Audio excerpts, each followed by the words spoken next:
এগুলো হচ্ছে Chinese net বলে মাছ ধরার। এখন আমরা আসছি ফোর্ট কোচিতে। চলেন ফোর্ট কোচিটা দেখি। এখন আসছি ফোর্ট কোচিতে।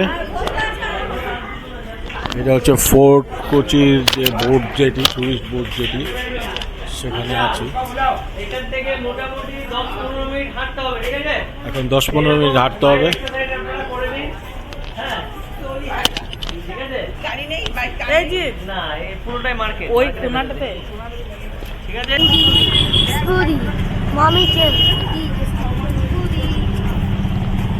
এই হচ্ছে ফোর্ট কোচিতে যে জেটি থেকে বের হওয়ার পর এরকম।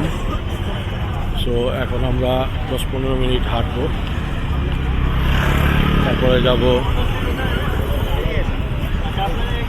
ভাস্কো দা গামার যে বাড়ি সেটা দেখতে।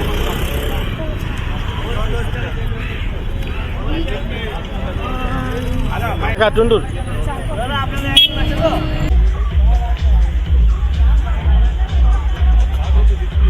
এই হচ্ছে ফোর্ট কোচি আইল্যান্ড। আমরা যাচ্ছি ভাস্কো দা গামা চার্চের দিকে। তো এই পরিবেশটা,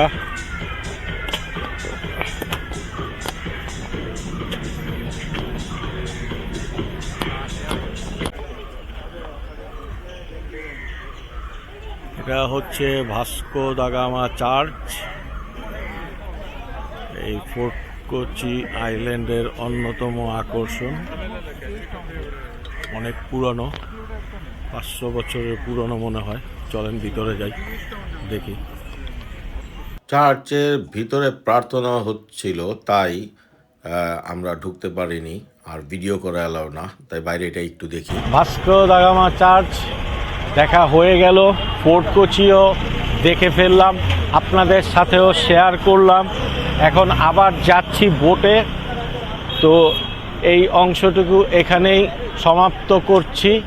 তারপর দেখি কোথায় যাব, তা এখনও জানি না। যেখানে যাব সেখানে গিয়ে আবার কথা বলবো। তো এই ভিডিওটা এখানেই শেষ করলাম। দেখা হচ্ছে কেরালার পরবর্তী ভিডিওতে। Bye bye.